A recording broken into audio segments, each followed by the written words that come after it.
अगर सब कुछ हुजूर करेंगे तो फिर हुजूर से बिगाड़ के जाना किधर है? कोई दर है ऐसा जो हुजूर के बाद हमारे लिए खुलता नजर आए? कोई मददगार है ऐसा? ये मंजर भी कयामत में नजर आएगा। सबने सफे महशर में ललकार दिया हमको, ए बेकसों के आका अब तेरी दुहाई है। आखिर में पलट के सबको हुजूर की चौखट पे जाना है। तो फिर मदरसों से दुश्मनी कैसी, मदरसे वालों से इख्तिलाफ कैसा? पहली वजह यह कि जो मदरसों में हम नहीं पढ़ाना चाहते बच्चों को, हम ये सोचते हैं कि इसमें पैसा नहीं है। इसमें पैसा भले कम है लेकिन रब ने इसमें इज्जत पे हिसाब रखी हुई है। बेशक, सुभान अल्लाह। तो इज्जत के लिए कम से कम बच्चे पढ़ाएं। दूसरी वजह बताओ, बता दूं, नाराज तो नहीं हो रहे चचा? हो गए भी तो क्या बिगाड़ लोगे? मौलाना रिजवान से बाद में हिसाब लेना। कितना कड़वा मौलवी बत बुलाया था कि जन्नत बांट के ही नहीं गया। न जन्नत इनके बाप की है न मेरे बाप की है, जन्नत रसूल पाक की है जी। जो उन्हें राजी कर ले वो जन्नत का हकदार हो जाएगा। ये सारा अपना अपना मसला है। तवज्जो है ना सारे लोगों की? दूसरी वजह ये हमारे बच्चे भी खुद नहीं पढ़ना चाहते। क्यों? क्योंकि हमारे बच्चे देखते हैं कि मौलाना आए थे इमाम साहब, हमारे अब्बा ऐसे टांग पे टांग रख के बैठे रहे हो, कह रहे कहो हाफिज जी कैसा आना हुआ। तो बच्चा सोचता है इसमें कोई वैल्यू नहीं है। क्या कहने, हमारा अब्बा तो निरा चोर है, पड़ोसी की मेंढ काट डाली, सब सगे भैया की दुकान की बेईमानी कर ली, वो इमाम के लिए नहीं उठ रहा है। तो इसमें इज्जत क्या होगी? जो बची कुची थी ना वो हमने ऐसे खत्म कर दी। हम कह रहे हैं ये ज़कात खाने वाले लोग हैं, ये खैरात खाने वाले लोग हैं, ये चंदा खाने वाले लोग हैं। अल्लाह की इज्जत की कसम खा के कहता हूं, मौलवी तुम्हारी खैरात पे नहीं पलता, मौलवी जितना भी पलता है मदीने वाले किधर की खैरात पे पलता है। अगर ये जहन में नजरिया हो तो बदल दीजिए। अपने बच्चों के सामने उलमा की इज्जत किया करो। हम अंदाजा लगा लेते हैं, हमें अब्बा का बायोडाटा पूछने की जरूरत नहीं पड़ती। जिस घर का बच्चा सलाम करता है हम समझ जाते हैं इस घर के अंदर कुरान वालों की इज्जत की जाती है। इसलिए कि बच्चा वही करता है जो माँ बाप को करते हुए देखता है। हमारे बच्चे वो नहीं करते जो हम कहते हैं, हमारे बच्चे वो करते हैं जो हमें करता हुआ देखते हैं। क्या? जो हमें करता हुआ देखते हैं वो करते हैं हमारे बच्चे, जो हमें करता हुआ देखते हैं। हम अपने बच्चे से कह रहे हैं बेटा झूठ मत बोलना। हमने बच्चे से कह दिया, थोड़ी देर के बाद ना कोई आ गया कर्जे वाला, उसने गेट बचाया। कहा कौन है? बेटे को पूछा, पूछ क्या कौन है? उसने बताया फला है। कहा ओहो पैसे लेने आया। बेटे से ही कह रहा जाओ कह दो अब्बा घर नहीं है। अब बेटा सच्चा बनेगा कि झूठा? बोलो, टेंशन में आ रहे हो? ये सच्चाई है। फिर हमारी औलाद झूठी बन जाती है। अपने बच्चों के सामने कुरान वालों की इज्जत किया करो, एहतराम किया करो। हमारे दिल में कुरान की वैल्यू क्यों नहीं? हाँ पढ़ जाएगा।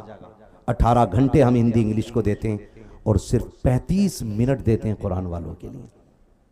उसमें भी 5 मिनट लेट हो जा फौरन फोन आ जा, इमाम साहब बच्चा नहीं आया अभी, उसे ट्यूशन के लिए जाना। कितनी देर लगा दी उसे पढ़ाने में? जल्दी छुट्टी दो। आधा घंटे के अंदर बच्चा हमारा घर में चाहिए। जब हमारे बच्चों को यह साफ दिखता है कि हमें कुत्ता बिल्ली पढ़ने के लिए 12 घंटे दिए जाते हैं, कुरान पढ़ने के लिए आधा घंटा दिया जाता है, तो सबसे ज्यादा अहम हिंदी इंग्लिश होती है, बाद में वक्त बचता है तो कुरान होता है। हाथ जोड़ के खुदा का वास्ता दे के कहता हूं, अपने बच्चों को यह बता दो कि कुरान दुनिया की हर तालीम से ज्यादा अहम है, कुरान दुनिया की हर दौलत से ज्यादा बड़ी दौलत है, कुरान दुनिया की सारी किताबों से सबसे बड़ी किताब है, कुरान हर किताब से अफजल है। अपने बच्चों को यह बता दो बेटे जान जाए तो जाए लेकिन कुरान हाथ से न छूटने पाए। अपने बच्चों को कुरान का एहतराम इतना सिखा दो ताकि आने वाली नस्लों को कुरान पढ़ने का हुनर आ जाए, कुरान सीखने का हुनर आ जाए। आज दुनिया बात करती है कि करबला में हुसैन ने नेज़े पे कुरान पढ़ा था। मैं कहता हूं यह कोई ताज्जुब की बात नहीं है, हुसैन पे लाजिम था कि वो नेज़े पे कुरान पढ़ते, इसलिए कि मां ने जब भी दूध पिलाया था कुरान पढ़ के पिलाया था, जब भी सुलाया था कुरान पढ़ के सुनाया था। जब मां फातिमा होती है तो बेटे हुसैन बन के नेज़े पे कुरान पढ़ा करते। वाह वाह वाह, नारे तकबीर, नारे रिसालत, नारे हैदरी, नारे हैदरी। हजरत अल्लामा मुफ्ती हम्माद रजा साहिब किबला, नारे तकबीर। दीन इतना हल्का नहीं जितना समझ रखा। एक बात बताओगे आप मुझे, मोटी मोटी बात है, और इंशाअल्लाह हर बंदा जवाब दे देगा, दे देंगे ना, जवाब दीजिएगा समझ में आ जाए तो। एक यूकेजी एलकेजी नर्सरी की एक ट्यूशन बताओ जो 500 रुपए से कम में हो और अच्छी ट्यूशन हो। जिनके बच्चे पढ़ते हैं वो जवाब दें, मिलती है कम से कम 1000 रुपए रख लेते हैं लोग, है भाई, ऐसे ही है भाई, 1000 रुपए एक नर्सरी के बच्चे की जो हम ट्यूशन लगाते हैं उसका 1000 रुपए देते हैं, और जिस बच्चे को मदरसे में भेजते हैं उस मौलवी को महीने के 100 रुपए देते हैं। मुश्किल है 100 रुपए भी, अल्लाह अकबर, हम 100 रुपए भी मुश्किल से देते हैं जी। एक मदरसे में ट्यूशन पढ़ाने, मदरसे में पढ़ाने वाले आलिम को 100 रुपए भी मुश्किल से देते हैं। जबकि बताया गया और सब जानते हैं कि अगर इमारत बुलंद रखनी होती है ना तो बुनियाद मजबूत रखनी पड़ती है, यही है ना। हमें अगर 4 मंजिला मकान बनाना है तो जमीन के ऊपर से ऐसी ईंटें लगा के कर देंगे काम। इंजीनियर कहेगा भाई दीवारें तोड़ फिर से भर के ला, अगर दूसरी मंजिल पे भी गया ना तो ये बैठ जाएगी, का बुनियाद मजबूत नहीं है। अगर बुनियाद मजबूत ना हो तो इमारत गिर जाती है, और अगर बुनियाद मजबूत ना हो तो मौलवी मजबूत कैसे बनेगा आपका बच्चा, उसका दीन मजबूत कैसे होगा। हाँ गलत नहीं कह रहा हूं, ये बेटियां बैठी हुई हैं, इनकी जिंदगियों के साथ जितना खिलवाड़ होता उतना तो मर्दों के साथ भी नहीं होता। शादी हो गई, घर आ गई, बच्चों वाली हो गई, बच्चे बड़े होने लग गए और फिर भी कुरान लेके बैठे हैं तो हुनर ही हुनर है। आज तक बगैर हिज्जे के एक आयत आगे पढ़ने तैयार नहीं, और ससुर कह रहा हमारी बहू बड़ा कुरान पढ़ा है, 3 घंटे हिलाए तो 2 रुपए उसके। ये कंडीशन है हमारी। और कभी 30-40 में जाने का मौका मिलता है ना कहीं भी, फिर देखो कुरान पढ़ने वालों को, ऐसा पढ़ रहा कुरान दिल करे उठा के ऐसा पटक कि इसकी 3 इकाई बन जाए। समझ में ही नहीं आता कुरान पढ़ रहा कि संस्कृत पढ़ रहा। हाँ ये हमारे कुरान की तालीम है। और मजाल है इमाम खुतबे में 3 मिनट ज्यादा कर दे, जिसकी आज तक अत्तहियात याद नहीं है, वो कह रहा है इमाम रखने का ना भी टाइम का पाबंद नहीं है, इसे निकाल दो। ये 2 कौड़ी के आदमी की जबान होती है, जिसे कलमा दुरुस्त याद नहीं, वो फैसला करता है कि इमाम कौन बनेगा। कयामत कब आएगी? अगर जाकिर फैसला करने लगे कि किसके पीछे नमाज होगी और किसके नहीं, तो मत पूछ कयामत कब आएगी, समझ ले कयामत तेरे दरवाजे पे आके खड़ी हो गई। आज हम कहां खड़े हो गए आकर के? आज सब रो रहे हैं कि मुसलमान परेशान है। मुसलमान दूसरों के सितम से नहीं, अपने अमाल की बुनियाद पर परेशान है, अपने अमाल की। हमारे घर में कुरान रखा हुआ तो है लेकिन कोई खोलने वाला नहीं है। 7 बंदे घर में हैं तो 14 मोबाइल तो हैं, लेकिन अगर 7 बंदे घर में हैं तो 3 से ज्यादा कुरान नहीं है। और वो 3 भी सिर्फ रमजान में एक आधा खुलता उनमें का, बाकी 3 के 3 वो 11 महीने बंद रहते हैं। कोई है पूछने वाला बड़ा बूढ़ा? बेटे ये कुरान जुज़दान में कब से रखा है?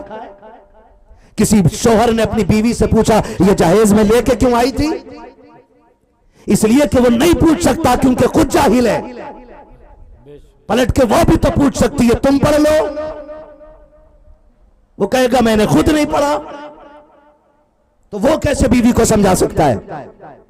मैं आज हर शख्स से कहना चाहता हूं, खुदा का वास्ता, आप बेटियों के जहेज में कीमती दौलत दिया करते हो, फ्रिज अच्छी क्वालिटी का देते हो, वॉशिंग मशीन अच्छी कंपनी की देते हो, जितना सामान देते हो ये सोच के देते हो 10-12 साल बेटी का काम चलता रहे, नुकसान ना हो। साथ में गारंटी और वारंटी कार्ड लेकर के आते हो ताकि बेटी के जहेज में कोई दिक्कत ना आ सके। और फिर साथ में जब कुरान देने की बारी आती है, एक खूबसूरत सा कवर तलाश करते हो, उस बक्से के अंदर कुरान को रखा जाता है, जहेज के सबसे ऊपर सजा दिया जाता है। खुदा की कसम खून के आंसू रोता है ये दिन जब बेटियां रुखसत होने लगती है। कुरान से पहले जहेज की तरफ हाथ जाता है। कोई कहता गाड़ी में लेकर के जाऊंगा, कोई कहता बेड इसमें उठा के रखो, कोई कहता फ्रिज मेरे हवाले कर दो, लेकिन कोई ये नहीं कहता है ये कुरान मेरे हवाले कर दिया जाए। आखिर में सबसे बाद में जिसको उठाया जाता है वो अल्लाह की किताब कुरान होता है। और जब कुरान को उठाया जाता है कहा ठहरो जी, अब बेटी कुरान के साथ जा रही है, कुरान बेटी के साथ जा रहा है, बेटी कुरान के साए में तो आ गई, कुरान बेटी की गाड़ी में रख करके तो आ गया। जब जहेज उतारा गया सास भी मुस्कुरा रही थी, ससुर भी खुशियां मना रहा था, बड़ा जहेज बेटे वालों ने बेटी वालों ने दिया है। इधर देखो दीवान का जवाब नहीं है, उधर देखो बेड का जवाब नहीं है, अलमारियां तो क्या है पूरा फर्नीचर दे दिया है, सारे खुश हो रखे हैं। आखिर में एक बंदा कुरान लेके अंदर आता है, ये कुरान किधर रखा जाए। जैसे कुरान घर में आता है सास का चेहरा उतर जाता है, ससुर कहता इसको यहाँ क्यों लाए हो, घर में पहले से कई कुरान है, जाओ इमाम साहब को जाकर के दे दो, मस्जिद में रख दिया जाए ताकि किसी के काम आ जाए। अल्लाह की कसम खा के कहता हूं अगर कुरान से ज्यादा जगह घरों में जगह इसकी हो जाए तो समझो कयामत दूर नहीं है, कयामत तुम्हारे दरवाजों पे आ गई है। अगर चाहते हो कि जिंदगी आबाद हो जाए तो दौलत को ठोकर मारो, कुरान को सीनों से लगाना शुरू कर दिया। नारे तकबीर, जरा हाथों उड़ा के बोले नारे तकबीर, नारे रिसालत। खतीब आज़म हिंदुस्तान हजरत अल्लामा मुफ्ती हम्माद रजा साहब किबला, नारे तकबीर, जिंदाबाद जिंदाबाद। क्या कहने हैं, जिंदाबाद। जहेज से ज्यादा जरूरी है उनके सीनों में कुरान दो, जहेज से ज्यादा जरूरी कुरान बेटियों के सीने में दे दो, क्योंकि जहेज का लाया हुआ 3 साल भी रखा रह सकता है। अगर बेटियों को कुरान पढ़ा के रुखसत कर रहे हो ना तो वो जब भी मुसल्ले पे बैठेगी कुरान की कोई ना कोई आयत या रुकू जरूर पढ़ेगी। इसलिए कुरान दो बेटियों को भी, और बेटे खुदा के वास्ते तुम भी कुरान पढ़ लो, कुरान पढ़ लो। और पढ़ने की कोई उम्र नहीं है। अगर आप ये कहते हैं मैं जवान हो गया जी मैं कैसे कुरान पढ़ूं, उसी के लिए आपके जंगल में यह इदारा कायम किया गया है। आपको सुबह में वक्त नहीं मिलता तो शाम में आके कारी साहब के पास बैठो, इनसे कहो हमें दुनिया से ज्यादा कुरान से प्यार हो गया है, हमें कुरान चाहिए। कुरान पढ़ो जवानों, हमारी सब मुश्किलों का हल कुरान में है, सारी आफतों से निजात का रास्ता हमें कुरान देता है। हम पढ़ें, कुरान की कदर करें। कुरान इतना सस्ता नहीं था जितना हमने समझ लिया। कुरान वाले मौलवी को 100 रुपए देने तैयार नहीं, इंग्लिश पढ़ाने वाले बंदे को हम 1000 रुपए देने तैयार हैं।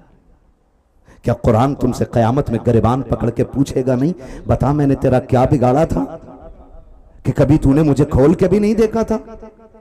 ओ लोगों, हमारी असल जिंदगी मरने के बाद शुरू होती है। हमारी असल जिंदगी मरने के बाद शुरू होती है। सारे ही गुनाहगार हैं, मैं भी गुनाहगार, आप भी गुनाहगार, लेकिन रब बड़ा करीम है। रब बड़ा करीम है, उसकी रहमत के दरवाजे खुले हैं यार। ऐसे पढ़ लो इतना कुरान के कम से कम दुनिया सो रही हो तो हम कुरान लेके बैठ जाया करें। फरमाया गया कि जिन घरों में कुरान और नमाज नहीं पढ़ी जाती वो घर कब्रिस्तान होते हैं। हाँ, और जिन घरों में रात के सन्नाटे में तिलावत की जाती है वो घर आसमानों से भी साफ नजर आया करते हैं। ये लाइट आसमान तक जाते जाते खत्म हो जाती है, ये रोशनी खत्म, अंधेरा। लेकिन ये साफ साफ लिखा गया है कि जिन घरों में कुरान पढ़ा जाता है वो घर आसमानों से भी साफ नजर आते। कितने लोगों ने तैयारियां की, वजह सिर्फ क्या है कि नहीं नहीं हाफिज जी तो यहीं रहते हैं, इसकी क्या अहमियत है, इसकी क्या वैल्यू है? इसकी अहमियत पूछनी है तो पूछ मेरे मौलाए कायनात से, जिन्होंने इस कुरान को बचाने के लिए खानदान कुर्बान करा दिया। अगर इस कुरान की हमें पूछनी है तो पूछ बद्र के 313 सिपाहियों से कि ये कुरान हम तक कैसे पहुंचा है। अगर पूछना कि कुरान की कदर क्या है, पूछ मेरे नबी के चचा हज़रत अमीर हमजा से कि कुरान की कीमत क्या लगाई गई है। तो आज भी उनकी कब्र से आवाज आती है, कुरान बचाने के लिए कलेजे चबाए जाएं तो कलेजे दे देना, कुरान मिटने ना देना। क्या कहने, वाह वाह। क्या आज हमने ये कुरान की कीमत अदा की? वाह वाह। क्या आज हमने कुरान की इतनी हिफाजत की? मैं उन छछुंदरों की बात नहीं करता जिनका यह दावा है कि हम कुरान को मिटा देंगे माज़अल्लाह। तेरे जैसे 1450 साल में करोड़ों आए और मिट गए। कल भी मेरे मुस्तफा का लाया हुआ कुरान मौजूद था और आज है और कल भी रहेगा। ठेकेदारों, जमींदारों, अमीरों, तुम भी बोलो कल भी। यहां वो ना बैठे जो अपने आप को जमींदार समझता है, यहां वो बैठे जो अपने आप को मदीने वाले का नौकर समझ के बैठा हुआ है। ये याद रखिएगा, कुरान कल भी था, आज भी है और कल भी रहेगा। कल भी रहेगा। न एक नुक्ता घटा था, न घटेगा, न बढ़ा था, न बढ़ेगा, क्योंकि इस कुरान की हिफाजत के लिए अल्लाह ने इन लोगों के सीने का इंतखाब फरमा दिया है। सुभान अल्लाह। अगर आज ये एक बच्चा हाफिज कुरान बनाए ना, तो इसकी वजह ये नहीं कि खाली एक रात की मेहनत ऐसी थी, एक चारपाई मिली, लेटे और हाफिज बन गए। अल्लाह ने जिनके सीनों से कुरान की हिफाजत करानी थी ना, उनका इंतखाब आलम अरवाह ही में कर लिया था। बेशक बेशक, सुभान अल्लाह। वो आलम अरवाह में भी चुन लिए गए थे। कारी रिजवान साहब से कुरान की हिफाजत कराई जानी है, कारी मोहम्मद अली से कुरान की हिफाजत करानी है, हाँ हमें मुफ्ती हाशिम से कुरान की हिफाजत करानी है, उलमा से करानी है। यह लिस्ट पहले ही बन गई है। अब देखना तो यह है कि इसमें शामिल होकर नेकियों का हकदार कौन बनता है। क्या कहने, जिंदाबाद। असल ये था, अब इसमें शामिल किसको होना, ये इदारा है ना। मदरसा देखा है, अगर अब ना गए हो ना, तो जलसे के बाद एक चक्कर मदरसे का जरूर लगाइएगा। लगाएंगे इंशाल्लाह? अरे बोलो लगाएंगे कि नहीं? और ना लगाना हो तो मत लगाओ, कोई मसला नहीं है। हाँ, लेकिन मैं खैरखाही में आपसे कह रहा हूं, लगाएंगे ना इंशाल्लाह चक्कर? एक बार जरूर चक्कर लगाइएगा। अच्छा, दोनों का फर्क हजरत ने बताया कि जितने कमजोर सारे मदरसे में, वो हजरत एक बार और है, जितने मैल हुए वो भी मदरसे में। एक इमाम साहब ने मुझे बताया, हजरत कई बच्चों का मुंह तो फजर बाद मैं ही धोता हूं। ये बटन आते हैं यहाँ पे, यहाँ लगा होता, एक पायचा यूं और एक यूं। हक है, हक। हाँ सही। और आंखें पूरी नहीं खुलती। इमाम साहब ने कह दिया फजर बाद आ जाना। मैंने चल चल चल चल, हाफिज जी मारन ने, और उसे ऐसे ही चप्पल हाथ में ले निकल। तो कई लोगों ने बताया, ऐसे ही खिदमतें इन लोगों की दीन के लिए खिदमतें। कभी आपने मुवाजना करके नहीं देखा स्कूल और मदरसे का? करके देखो, मैं आपको समझाऊं। जब स्कूल में जाओ ना बच्चा लेकर के, तो सबसे पहले पूछते हैं आय प्रमाण पत्र लाइए, आपकी इनकम क्या है, ये प्रूफ दीजिए आपकी इनकम क्या है। आपको मालूम है हमारे स्कूल की फीस कितनी है? नहीं कहते हैं, सुनो, 1000 रुपए पर मंथ फीस है, 1100 रुपए गाड़ी का खर्चा है पर मंथ। कितने हो गए? 1000 और 1100। अरे तो इतने तो पढ़े ही हो गए यार। खुदा की मिला ना विसाले सनम, ना इधर के रहे ना उधर के, ना मदरसे में ही गए, ना अच्छे से स्कूल में ही पढ़े। हमारे बच्चे तो जामे भी उन स्कूलों में जिसमें खिचड़ी बटे। अम्मा ये पूछा लल्ला प्लेट रख ली कर रख ली बस्ते में, ये नहीं पूछती किताबें पूरी हैं कि नहीं, प्लेट रख ली कि नहीं, खिचड़ी बनती है क्या बोलते हैं स्कूलों में? नहीं, वो गवर्नमेंट जो देती है उसे क्या बोलते हैं? Mid day meal. Mid day meal. अब वो कहीं यहाँ पे होता, कोई खिचड़ी बना लेता, कोई तहरी बना, कोई रायता। एक स्कूल वालों ने तो भैंस वालों को भेज दिया सारा मिड डे मील। जम के हो रहा काम। हमारी कौम गई प्लेट लेके। कैसे साल तक मिलता मिड डे मील बच्चों? कितने? 8वें क्लास तक मिड डे मील मिलता। वो बेवकूफ बनाया जाता हमारी कौम को मिड डे मील खिला के, नकल करा के पास कराते रहते, मिड डे मील खिलाते रहते है ना, नकल करा के पास कराते। हाई स्कूल में भी जुगाड़ लग गया, उसने भी कह दिया 5000 लूंगा नकल करा दूंगा। इनने सोची ले भाई कामयाब हो गया, IPS बन गया, 5000 दिए, नकल करके पास। आगे चल के ले दे के नंबर आ गया, टेस्ट भी पास कर लिया, जब इंटरव्यू का नंबर आया ना तो फेल।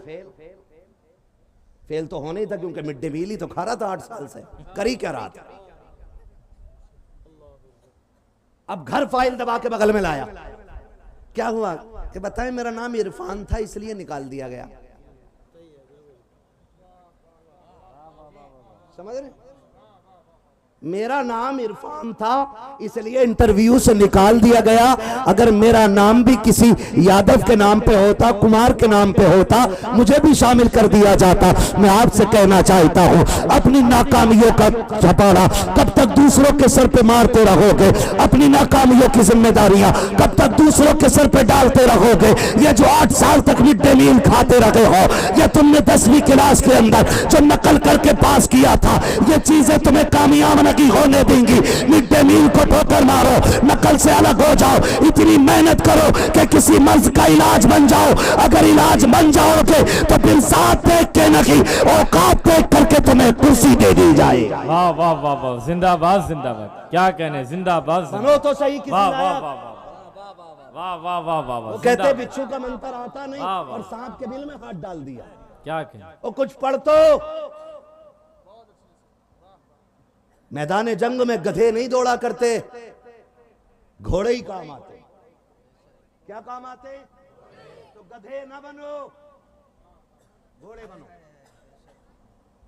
कामयाब बनो, नकल के लालच में ना रहो, मिड डे मील के चक्कर में ना पड़ो। मारेरा शरीफ वाले एक ऐलान करते हैं, आधी रोटी खाएंगे, बच्चों को पढ़ाएंगे, आधी रोटी खाएंगे। ये देखो कौन नहीं बोल रहा, वो दलाल अपने औलाद की रोटी खाना चाह रहा होगा कमाई। सितम न करो, 200 रुपए के चक्कर में बच्चों को जिन उम्र में पढ़ना चाहिए 200 रुपए के लालच में मजदूरी करा रहे हैं। अपनी तो है ही बर्बाद, बच्चों की भी बर्बाद करने पे लगे हुए। सितम बच्चों के साथ ही है। अगर आप गरीब है, मजदूर हैं, तो 1 घंटा ज्यादा मेहनत कर ले। तू 8 घंटे करता है ना मजदूरी, 9 घंटे कर ले, लेकिन अपने बेटे को अच्छी तालीम दे दे, ताकि जिस मुश्किल से तू गुजरा है ना, तेरी औलाद उस मुश्किल का मुंह ना देखे। आज सबसे पीछे हमारी कौम है, सबसे जाहिल हमारी कौम है, सबसे बर्बाद हमारी कौम है। मोबाइल चलाने में 1 नंबर पे, रत जगहों में 1 नंबर पे, छिनरेबाजी में 1 नंबर पे, छिचोरेबाजी में 1 नंबर पे, छपड़ागिरी में 1 नंबर पे, पैसा कमाने में सबसे पीछे पड़ी है ये कौम, बर्बाद करने में 1 नंबर पे है। कब जागोगे तुम? 3 बजे तक मोबाइल के गेम में जागते रहते हो, 4 बजे तक यारों के साथ पबजी खेलते रहते हो, 6-6 घंटे नाले पे बैठे रहते हो। खुदा की कसम, अगर यही वक्त उठा करके इन अपने कीमती औकात को तुम अगर किताबों पे लगा दोगे, कोई IAS बनता नजर आएगा, कोई IPS बनता नजर आएगा, कोई BMS बनता नजर आएगा, कोई MBBS बनता नजर आएगा, कोई कारी बनता नजर आएगा, कोई आलिम बनता नजर आएगा, कोई मुफ्ती बनता नजर आएगा। और दुनिया देख के कहेगी इन्हें बुरा मत कहना, ये वो है जो निजाम 1400 साल पहले आया था, आज भी उसी निजाम को कंधे पे लेके आगे चल रहे हैं। वाह वाह वाह, नारे तकबीर, नारे रिसालत, उलमाए अहले सुन्नत, खतीबे आज़म हिंदुस्तान, नारे तकबीर, वाह वाह वाह वाह वाह वाह, जिंदाबाद जिंदाबाद, क्या कहने। पढ़ो, वाह वाह, पढ़ोगे बच्चे इंशाल्लाह। मेरे बच्चे जो फोन चलाते, मैं यकीन के साथ 100% कह सकता हूं, मेरे कहने से आप फोन छोड़ोगे तो नहीं, क्योंकि ये ऐसी बीमारी है जो छुटती तो है ही नहीं, अलबत्ता कम हो सकती है। मैं बच्चों मेरी तरफ देखो बेटे, छोटे बच्चे मेरी तरफ देखें, ए मेरे लाल इधर देख। मैं बात बताऊं आपको, बताऊं एक बात, अगर आप बचपन में फोन ज्यादा चलाओगे तो जवानी में भीख मांगने के भी लायक नहीं रहोगे। ये मेरी बात सुन लेना आप बच्चों, ये बात शायद तुम्हारे अब्बा ने ना बताई होगी, लेकिन मैं बता रहा हूं। अगर तुम आज मोबाइल चलाओगे ना, तो जवानी में कोई भीख भी नहीं देगा, क्योंकि अब तो भीख भी QR कोड से ले रहा भिखारी। काबिल है, उससे कोई टूटे नहीं है तो कह रहे लो फोन पे कर दो। सही है भाई, होता है भाई, सिग्नल पे हम लोगों के साथ होता है। हाँ, तो कह रहा QR कोड पे डाल दो। अब आप समझ रहे हैं?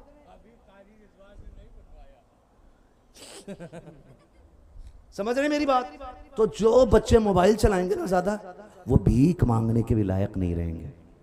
आप मोबाइल चलाते हो, आप 24 घंटे में अपने खेल के लिए आधा घंटा सिर्फ रखो। कितना? बच्चे बोले कितना? आधा घंटा। बच्चे बोले कितने घंटे? आप आधा घंटा मोबाइल के लिए अपना रखो, बाकी टाइम अपनी पढ़ाई के लिए रखो। अगर तुम पढ़ के काबिल बन जाओगे ना तो मोबाइल की औकात क्या, पूरी टेक्नोलॉजी तुम्हारे कदमों में रहेगी। तुम जहाज के कंधे पे बैठ के उड़ोगे। अगर तुम तालीम अच्छी कर लोगे ना तो तुम सिर्फ मोबाइल में जहाज नहीं, हकीकत में जहाज उड़ाने के लायक बन जाओगे। लेकिन कब, जब आप मेहनत करोगे। अगर आप पबजी खेलोगे, आपका मन नहीं लगता पढ़ाई में ना, तो फिर आप भीख मांगने के भी लायक नहीं रह जाओगे। फैसला आपको करना है। और एक बात और बता दूं बेटे, इधर देख, शिकल देख के बेटी कोई नहीं देता है, कमाई देख के लोग बेटी देते हैं। समझ रहे हो मेरी बात? अगर चाहते हो सही घर में शादी हो जाए ना तो फिर भी पढ़ो, पढ़ोगे ना।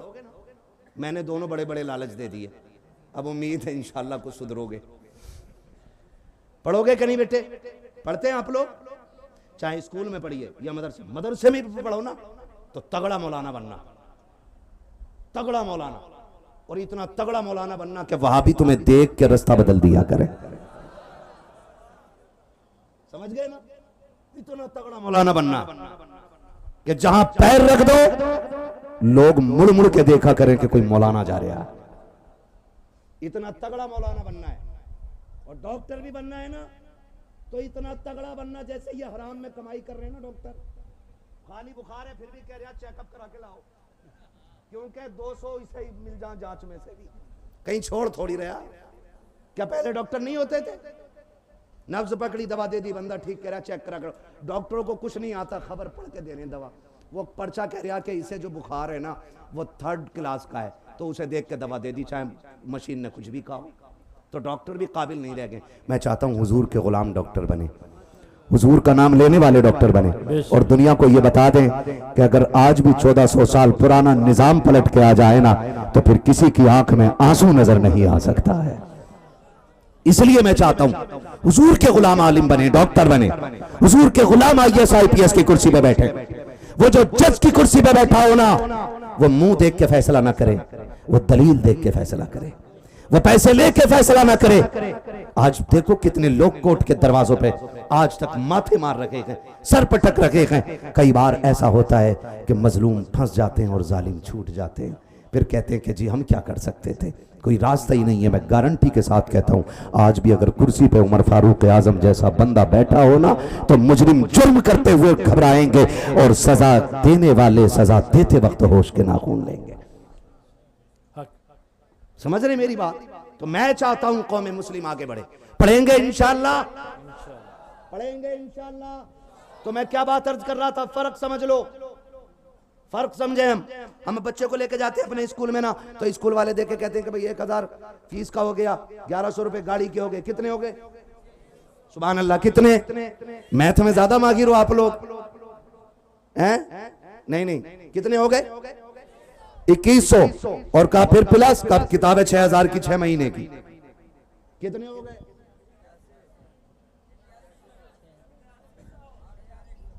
अजीब आदमी हो, ऐसे बोलो ना। अब ऐसी अभी हजरत तकरीर कर रहे हैं, उनकी आधी समझ में आई, मेरे आधी आई भी नहीं थी, और तुम ऐसी बोली में बोल रहे हो कि मैं समझ नहीं पा रहा हूं कि क्या बता रहे हो आप। ऐसी बता दो कितने? 8000 और 100 है ना जी? इतनी हो गए? 8100।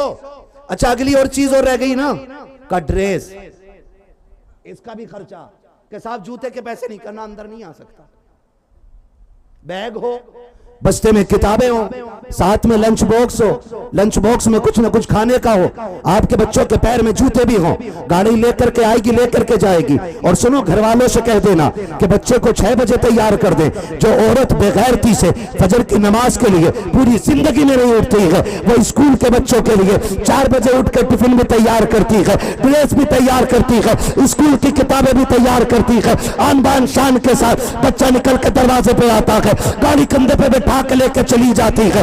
इसके बरक्स देखो, अगर आपके बच्चे के पास ड्रेस का पैसा नहीं है, स्कूल का दरवाजा बंद है, अगर किताबों का पैसा नहीं है, स्कूल का दरवाजा बंद है, अगर गाड़ी का पैसा नहीं है, स्कूल का दरवाजा बंद है, अगर तुमने स्कूल के कानून को फॉलो नहीं किया, आपके बच्चे के लिए स्कूल का दरवाजा बंद है। अब आगे बढ़ करके देखो, पता ये चला अगर दौलत होगी तब स्कूल तुम्हें अंदर लेगा, अगर आपके पास ये कुछ नहीं है आपको स्कूल अंदर नहीं ले सकता है। स्कूल ने तो टुकरा दिया है, आज चल मदरसे की दहलीज पे चल ले। अगर आपके बच्चे के पास जूता नहीं है, मदरसा कहता मैं तुझे सीने से लगाने तैयार हूं। अगर कोर्स नहीं है, मदरसा कहता तू मेरे सीने से लग जा।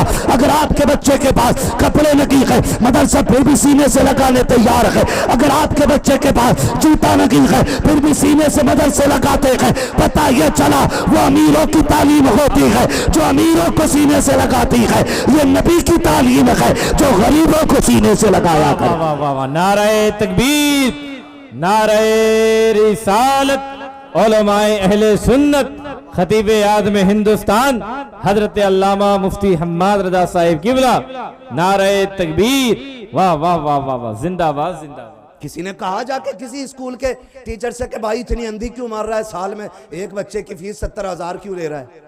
पूछा किसी ने जाकर के? नहीं नहीं, कुछ भी करने पड़े, नाक कान बेचने पड़े, कुछ भी करना पड़े, हम बच्चे की फीस भर देंगे। लेकिन अगर इसके बरक्स कोई मदरसे का जिम्मेदार, कोई निगरान हमारे दरवाजे पे आ जाए ना, तो अभी बताया ना हजरत ने, ना कहाँ गए कि ना खेत पे गए, वो कहाँ गए कि बकरी लेके गए, वो कहाँ है कि वो घर नहीं है, वो कहता है कि जेब में पर्स नहीं है। 1000 बहाने देते 100 रुपए के लिए। यह है हमारी दीन से मोहब्बत। समझो जरा, ये मदरसा है। हजरत ने मुझे बताया कारी रिजवान साहब कबिला ने, कितने बच्चे? 25 बच्चे बाहर के रहते हैं। बोलो सुभान अल्लाह। कितने बच्चे रहते? सारे बोलो। मैं तुमसे ज्यादा चुप रहना जानता हूं। कितने बच्चे रहते हैं? 25 बच्चे रहते हैं। एक फैमिली में कितने लोग होते हैं? ज्यादा से ज्यादा 12। किस्मत से इससे ऊपर हो सकते हैं, लेकिन मैंने मैक्सिमम फैमिली की तादाद बताई कितनी? 12 में भी 4 कमाने वाले होते, तब चलता घर। उसमें भी बीवी की पूरी जिंदगी यही शिकायत रहती, मेरा साबुन ना आया, मेरा तेल ना आया, मेरी नाक का ये बुंदा टूटा हुआ रह गया, उसमें भी ये शिकायत रहती। 4 कमाने वालों में भी।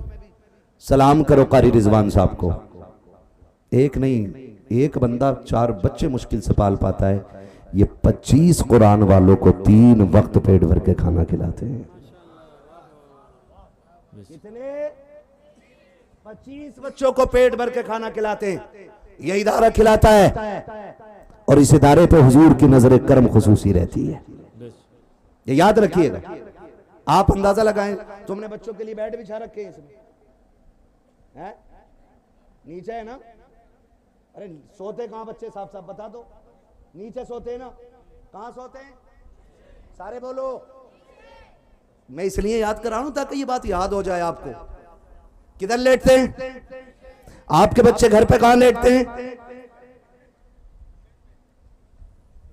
गर्मियों में तुम्हारे बच्चे ठंडा पानी पीते हैं कि गर्म? बोलो सारे। और सर्दियों में कंबल ओढ़ते हैं कि नहीं? ओढ़ते हैं भाई, रजाई है, कंबल ओढ़ते हैं कि नहीं? और ओढ़ते हैं, उसके बावजूद पानी गर्म। मगर ये मदरसे में पढ़ने वाली जमात, ये 25 कुरान वाले, ये जब घर से आते हैं ना, तो माँ की ममता छोड़ के आते हैं, बाप का प्यार छोड़ के आते हैं। इनकी भी बहनें होती हैं, ये भी भाइयों के लाडले होते हैं। इनकी भी माँ इन्हें रोज सुबह शाम चूमती है। हम इस लाइन के लोग हैं, इस दौर से गुजरे हैं। ये पूरी जमात, बेटा काला हो या गोरा हो, माँ के लिए चांद से ज्यादा हसीन होता है। कोई माँ अपनी औलाद की जुदाई बर्दाश्त नहीं कर सकती है, और ये जानती है मेरी पूरी जमात। जब हम कभी मदरसे से वापस आते थे, छुट्टी होती थी, हमारी माँ 2 दिन पहले हमारी पसंद का सारा इंतजाम कर देती थी। कहती थी 4 दिन के लिए मेरा बेटा छुट्टी में आ रहा है, उसको बिरयानी पसंद है, पहले दिन बिरयानी बनानी है, कोरमा बनाना है, कीमा बनाना है, उसकी पसंद के ये खाने बनाने। माँ सारा इंतजाम कर देती थी। वो माँ जो हमें देखे बगैर नहीं सोती थी, वो हमारे बगैर रो के भी सोई है। वो बाप जो शाम को चीज लाके हमारी गोद में डाल के और मुस्कुराता हुआ देख के फिर चांद से सो जाता था, वो हमारे बगैर रो के भी सोया है। आपको क्या लगता है ये जिन्हें हाफिज जी कह के आप निकल जाते हो, ये दीन ऐसे ही आ गया? एक बिस्तर पे लेटे और सुबह तक हाफिज बन गए? किसी ने चाबी लगाई और एक रात में आलिम बना दिया? बड़ी कुर्बानियां लगती हैं, इसमें माँ की ममता की कुर्बानी होती है, बहन के प्यार की कुर्बानी होती है। तुम नहीं जानते हो कुरान वालों ने कितनी सोबतें बर्दाश्त की हैं। ये मदरसे के अंदर कुरान पढ़ने वाली जमात आज कौम के सर का ताज बने बैठी है, ऐसे की ताज नहीं बन जाया करते हैं। पूरी गारंटी के साथ ये बात कह रहा हो, हमारे घर के अंदर हमारा बच्चा स्कूल से आता है, अगर नमक कम होता है कहता अम्मी मुझे खाना पसंद नहीं है, उसकी माँ दूसरा खाना बना देती है। नमक ज्यादा होता है, माँ बर्तन को हटा के कहती है बेटे नाराज ना हो, दूसरा बना देती हो। लेकिन जब यही कौम घर से निकलती है और इस दारुल उलूम गरीब नवाज के अंदर आती है, जैसा खाना मिल जाता है गर्दन झुका के खा लेते हैं। नमक ज्यादा होता है तब भी खा लेते हैं, नमक कम होता है तब भी खा लेते हैं। न किसी से शिकवा है न किसी से शिकायत है। जो बेटे बाप की गोद में पले बड़े हैं वो फर्श पे लेटा करते हैं, लेकिन किसी से शिकवा नहीं करते हैं। जो माँ की आंखों के तारे होते हैं वो रात भर फर्श पे लेटते हैं, किसी से कोई शिकवा नहीं होता है। यही बच्चे जब घर पे होते हैं माँ 3 मरतबा चेक करती है, मेरा बेटे का कंबल तो नहीं गिर गया, रजाई से बेटा तो नहीं निकल गया। लेकिन बाखुदा जिस दिन से मदरसे में कदम रखा है ना कोई बिस्तर संवारने वाला है, ना कोई रजाई संभालने वाला है, ना कोई उठ के चेक करने वाला है, ना कोई बेटों को तसल्ली देने वाला है। लेकिन फिर भी खुदा की कसम खा के कहता हूँ, इस इदारे में पढ़ने वाली जमात ये रात को 3 बजे उठ जाते हैं, 3 बजे उठ करके ठंडे पानी से वजू करते हैं और फिर चटाई पर बैठ के कुरान पढ़ते हैं। आज तक कोई भी कुरान पढ़ने वाला संधि की वजह से मरा नहीं है, न किसी के फेफड़े जाम हुए हैं, न किसी के गुर्दे जाम हुए हैं, इस वजह से कि ठंडे फर्श पर बैठा था, ठंडी चटाई पर बैठा था। आखिर क्या वजह है? हमारे बच्चे जो घर पर रहते हैं ठंडा पानी पी ले तो उनके नाक बंद हो जाती है, फेफड़े सलसल करने लगते हैं। आखिर क्या वजह है? तो वजह यह है कि बच्चे वो भी होते हैं जो घरों पर रहते हैं, बच्चे वो भी होते हैं जो मदरसों में रहते हैं। लेकिन फर्क इतना है जो बच्चे घर पर रहते हैं वो माँ बाप की देखभाल में होते हैं, और जो मदरसे आ जाते हैं वो मदीने वाले रसूल पाक की देखभाल। वाह वाह वाह वाह, जिंदाबाद, नारे तकबीर, नारे रिसालत, उलमाए अहले सुन्नत, खतीबे आज़म हिंदुस्तान। वाह वाह वाह वाह, क्या कहना जो है सारे लोगों की। जिंदाबाद जिंदाबाद। इससे अच्छी जगह नहीं, इससे अच्छी जगह नहीं, कभी आया करो। कितने लोग जन्नत में जाना चाहते हैं? जरा हाथ उठा के बता दे, मर्द लोग, बस मर्द लोग हाथ उठाएं। या अल्लाह जितने लोगों ने हाथ उठाए सबको हुजूर के सदके में जन्नती बना दे, और जिन्होंने नहीं उठाए ना उनके लिए दुआ आखिर में करूंगा। मरना है मैं सबको, मरना है कि नहीं? ए भैया हरे रुमाल वाले बैठ जा मेरे लाल, बैठ जा 2 मिनट। पहला बंदा है भैया जो तू उठा पूरी इतनी हजारों की महफिल में। मरना है ना सबको, और सबकी तमन्ना यह होती है कि मैं मरूं तो मैं कब्र में जब आखिरी तख्ता लगे, अंधेरा हो और फरिश्ते आके कफन चेहरे से हटाएं तो सामने मुस्तफ़ा के चेहरे की रोशनी नजर आने लग जाए। यही है ना? नेकोकार की भी यही दुआ है, बदकार की भी यही दुआ है ना जी? आलिम की भी यही दुआ है, किसान की भी यही दुआ है, मजदूर की भी यही दुआ है, पीर की भी यही दुआ है। सबकी दुआएं यही है ना? सबकी दुआएं यही है ना? तो फिर एक अक्लमंदी का काम बताऊं? अक्लमंदी का काम यह है कि दुनिया किसी की नहीं है। बताना मत किसी से जो मैं बता रहा हूं तुम्हें, ये दुनिया किसी की नहीं है। हम अपनी औलाद के लिए भागे फिर रहे हैं, आप अपनी औलाद के लिए, आप अपने बच्चों के लिए, आप अपने बच्चों के लिए, सब अपने बच्चों के लिए करते हैं। लेकिन ये बच्चे इतने बेवफा होते हैं कि तुम्हारे मरने की देर है और तुम्हारी जायदाद को ना ये माले गनीमत समझ के उस पर सांप बन के बैठ जाते हैं। इतनी फिक्र नहीं करते कि लो भाई अब्बा करोड़ छोड़ के गया है तो 50-60 हजार उसके सवाब के लिए लगा दे कहीं ना, कोई नहीं देगा तुम्हारे लिए। और यकीन ना हो ना, यकीन ना हो ना तो कब्रिस्तान जाके देख लो, बड़े बड़े जमींदारों की कब्रों में तख्ते नजर आ रहे हैं, टूटी हुई हड्डियां दिखाई देंगी, फटे कफन के धागे दिखाई देंगे, ऐसा नहीं है कि वो लावारिस थे, उनका कोई नहीं था, उनका भी परिवार था, वो भी औलाद वाले थे, लेकिन क्यों आज उनकी कब्रों पे मिट्टी डालने वाला नहीं रहा कोई? क्योंकि दुनिया मतलबी है। 40वें से ज्यादा आपको कोई याद नहीं करेगा। वो पहला दौर था जो बरसी तक याद रखते थे, अब मसरूफियत का दौर है, 40वें में भी छुट्टी लेके आ रहा है। तीजे तक कहता अब्बा मर गए, तीजे के बाद भूल जाता अब्बा थे भी कि नहीं। 40वें में फोन जाता, भाई 40वें का पता कि ना, कि ये तारीख रखी है इमाम साहब ने, कह रहा ठीक है आ जाऊंगा, ना आ सका तो पैसे भेज दूंगा। ये है हमारी औलाद। कोशिश करो कि हम अपनी कब्र की ठंडक का इंतजाम खुद कर जाएं। उससे अक्लमंद कोई नहीं है, उससे ज्यादा अक्लमंद कोई नहीं है जो अपने जीते जी अपनी आखिरत का इंतजाम कर जाए। वो सबसे अक्लमंद है। पहली अक्लमंदी तो यह है कि खुद पढ़ ले, खुद ना पढ़ सके तो औलाद पढ़ा ले, अगर ये भी ना कर सके तो पढ़ने वालों की मदद करने लग जाए। ये सबसे आसान तरीका है, पढ़ने वालों की मदद करने लग जाए।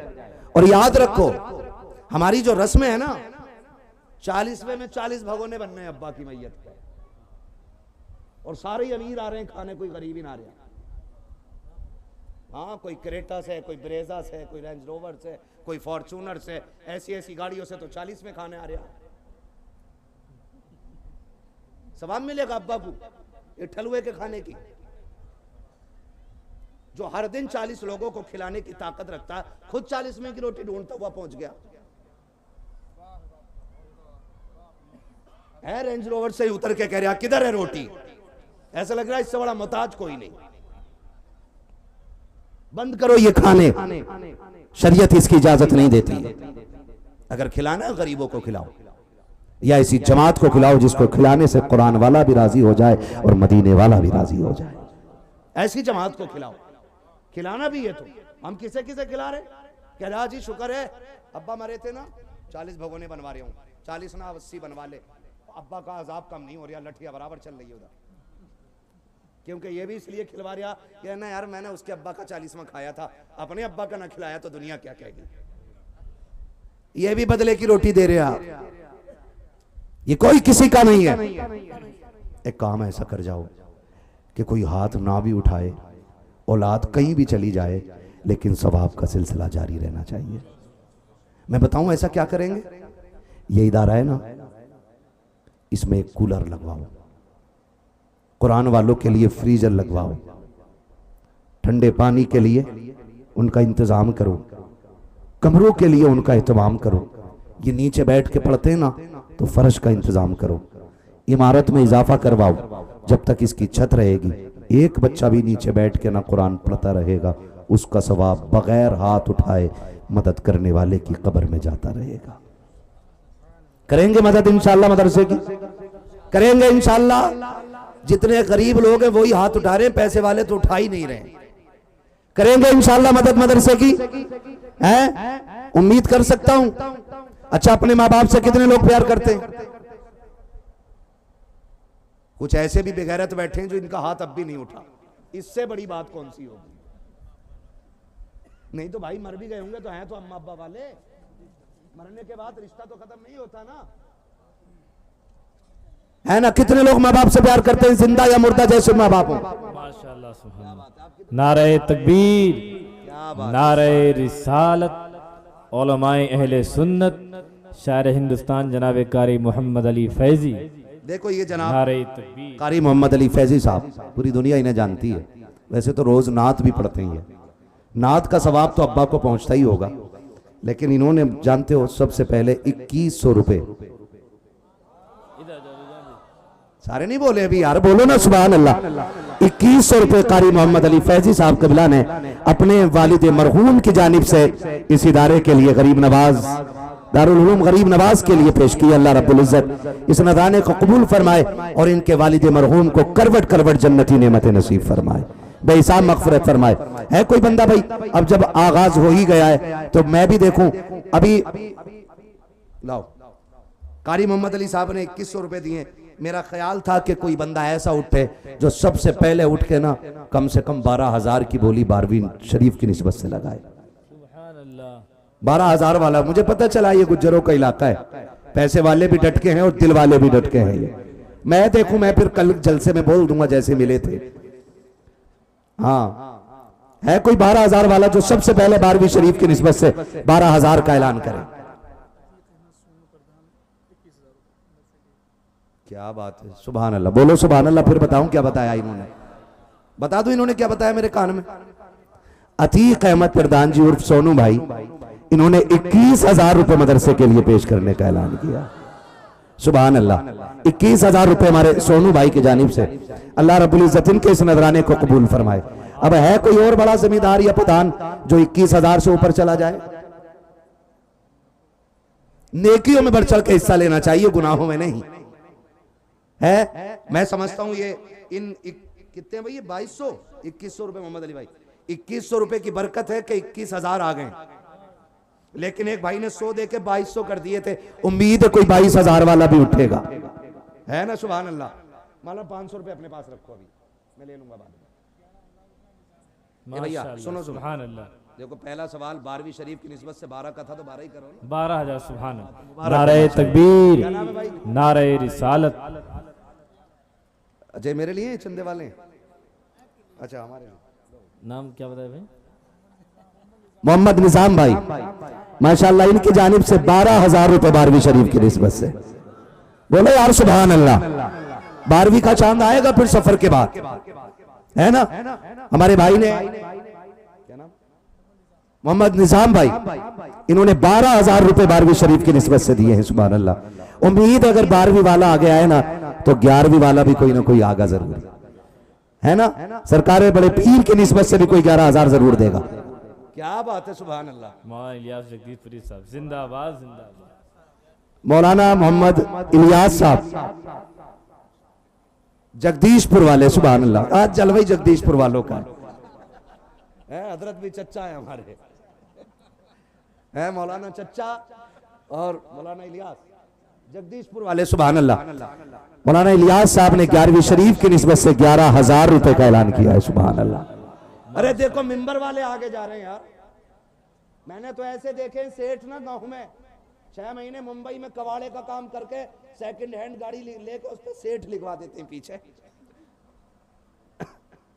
असली सेठ वो नहीं जो सेकंड हैंड गाड़ी लेकर सेठ लिखवा दे। कौन?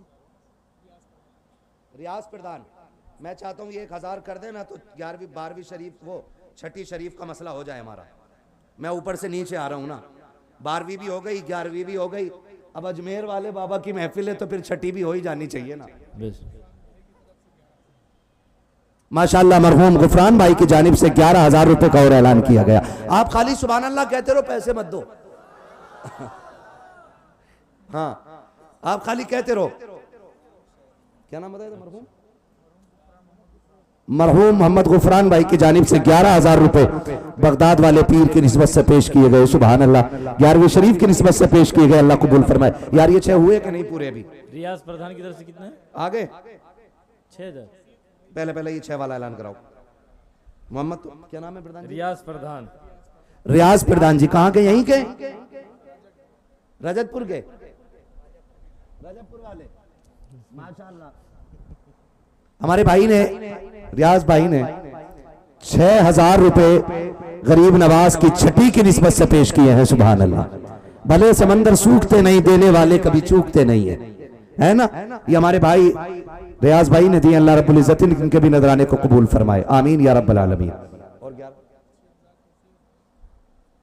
और तौफीक भाई 10,000 रुपए। तौफीक भाई इन्होंने अशरा मुबशरा की निस्बत से 10,000 रुपए माशाल्लाह पेश किए। अल्लाह रब्बुल इज्जत इनके भी इस नजराने को अपनी बारगाह में कबूल फरमाए। याद रखें, ये जो हम मदरसों में पैसा लगाते हैं ना, ये देते हम अपने हाथ से जरूर हैं, लेकिन दिलवाते मदीने वाले हुजूर हैं। ये याद रखिएगा भाई। मेरा घर कैसे चलना ये मुझे फिक्र है, मदरसा कैसे चलना ये इंतजाम हुजूर करते हैं। ये सब उन्हीं की जानिब से हो रहा है। ये जितने भाइयों ने 22,000, 21,000, 11,000, 12,000, 10,000, 6,000 जितने ने दिए ना, ये सारे हुजूर की मर्जी से देने वाले लोग हैं। सुभान अल्लाह। अल्लाह रब्बुल इज्जत सबके नजराने को अपनी बारगाह में। सुभान अल्लाह। रुको भाई, हमारे शाहिद साहब ने दिए। अच्छा, एक मिनट, हमारे शाहिद साहब को जानते हो? क्या नाम है? शोएब रजा। शुएब रजा वारसी। इन्होंने 1100 रुपए माशाअल्लाह मदरसे के लिए पेश किए। सुभान अल्लाह, बोल दो यार सुभान अल्लाह। हाँ, अल्लाह रब्बुल इज्जत इनके भी इस नजराने को कबूल फरमाए, इनको खूब बरकत दे। हजरत कायदे मिल्लत हजरत अल्लामा हसन रजा ताजी मरहूम साहब किबला की तरफ उनकी जानिब से उनके पोते जनाब तहसीन भाई 1000 ईंट दे रहे हैं। कायदे मिल्लत अल्लामा हसन रजा ताजी साहब मरहूम ताजुल समदिया बानी उनके लिए। अल्लामा हसन रजा ताजी उनके पोते दे रहे हैं जनाब तहसीन रजा माशाअल्लाह।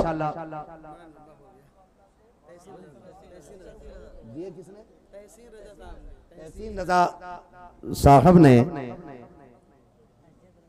मौलाना हसन रजा साहब की जानिब से, जी जी बस यही हजरत, यानी कायदे मिल्लत मौलाना हसन रजा की जानिब से उनके पोते ने कितनी ईंटें?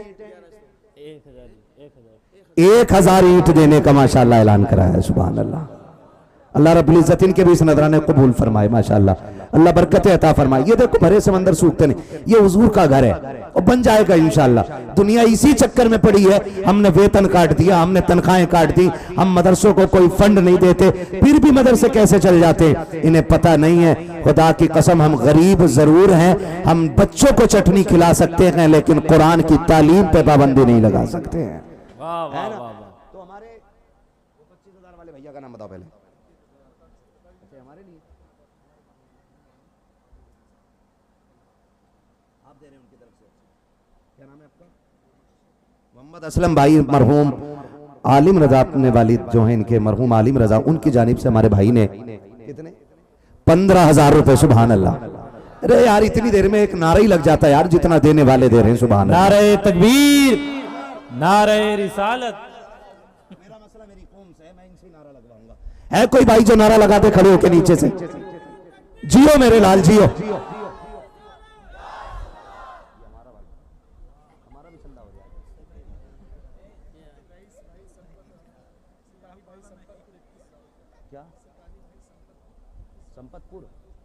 सिपाही भाई संपतपुर वाले 31,000 रुपए माशाअल्लाह इन्होंने पेश किए। सुभान अल्लाह।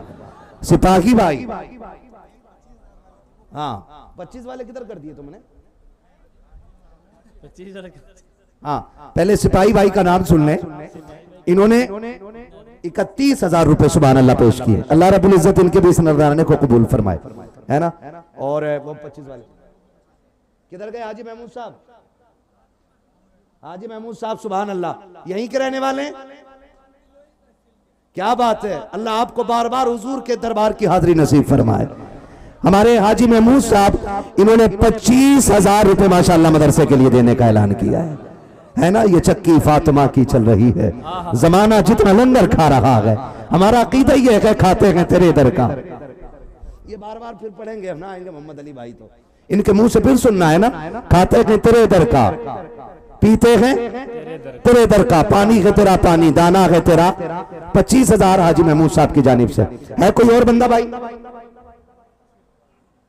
क्या बात है, अल्लाह ताला अजमेर वाले के दर की खैरात अता करे। लल्लन प्रधान जी, इन्होंने 6,000 रुपए माशाअल्लाह छठी शरीफ की निस्बत से देने का ऐलान किया है। अभी मेरी एक बोली बाकी रह गई, पंजतन पाक की निस्बत से कोई 5,000 वाला उठ जाए। क्या बात है, सुभान अल्लाह। बोलो यार सुभान अल्लाह। अरे मुझे पता होता मौलवी इतने मालदार हैं इधर के, मैं पहले ही आ जाता। लाखों रुपया तो मौलवी दे चुके होंगे। सुभान अल्लाह। सारे मजबूत मौलाना है, और मजबूत मौलाना तब होते हैं जब कौम मजबूत होती है। इसका मतलब आप काफी ख्याल रखते हो अपनी रहनुमाओं का। हमारे कारी खुर्शीद साहब माशाअल्लाह पंजतन पाक की निस्बत से ली खमसतुन उतफी बिहा हर्रल वबा इल हातिमा अल मुस्तफा वल मुर्तवा वबनाहुमा वल फातिमा। पंजतन की निस्बत से अपने वालिदैन की जानिब से 5,000 रुपए पेश कर रहे हैं। अल्लाह रब्बुल इज्जत इनके इस नजराने को कबूल फरमाए, आमीन या रब्बल आलमीन। है जी, वक्त मेरा बहुत ज्यादा हो गया, अभी और कोई देने वाला तो जल्दी दे दो।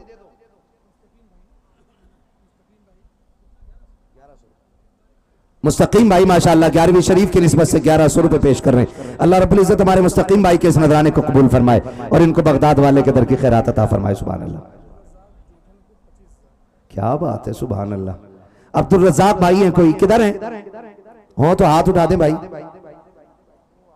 किधर बैठे अब्दुल रज़ाक भाई? सुभान अल्लाह। जोगनपुर वाले अब्दुल रज़ाक भाई?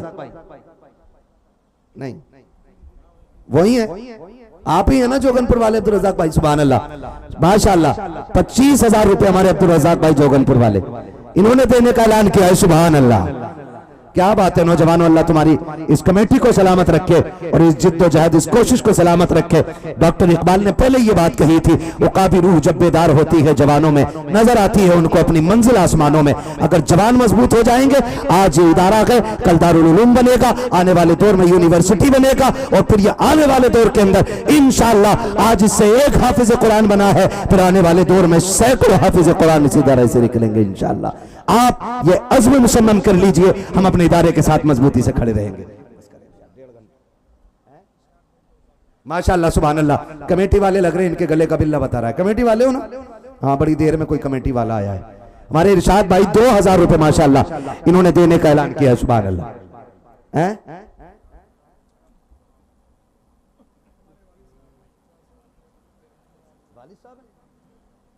बोलो यार सुभान अल्लाह।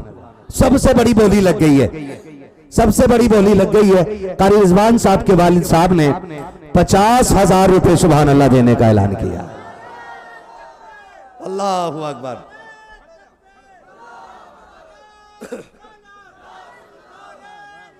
वाह वाह वाह, जिंदाबाद।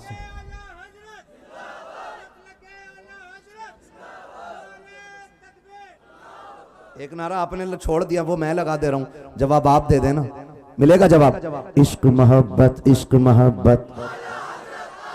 और पीछे वाले वहां भी बैठे हैं क्या? ये बोल क्यों नहीं रहे? इश्क मोहब्बत, इश्क मोहब्बत,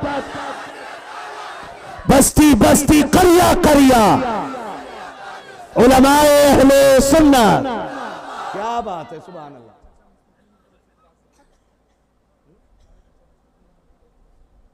यकीन जाने मैं कहूं कि जब माँ बाप अच्छे होते हैं ना तो परवरिश बड़ी अच्छी होती है। अभी कारी साहब के वालिद साहब ने 50,000 दिए, तो जिस बाप के बेटे इनके वालिद साहब है ना, तो फिर उनका एक बेटा और भी है ना, है ना, एक बेटा और भी है ना। यानी कारी साहब के चचा, क्या नाम है, मोहम्मद मुस्तकीम साहब, उन्होंने भी 50,000 रुपए देने का ऐलान कर दिया है ना। सुभान अल्लाह। इसलिए कहते हैं माँ बाप का असर औलाद में दिखाई देता है। आज यकीन जाने जितने लोगों ने ना अपने माँ बाप की तरफ से पैसे दिए ना, माँ बाप की तरफ से, अगर कब्र में अंधेरा होगा ना तो उजाला हो गया होगा। उन्होंने पूछा होगा फरिश्तों से, फरिश्तों उजाला किधर से आ गया?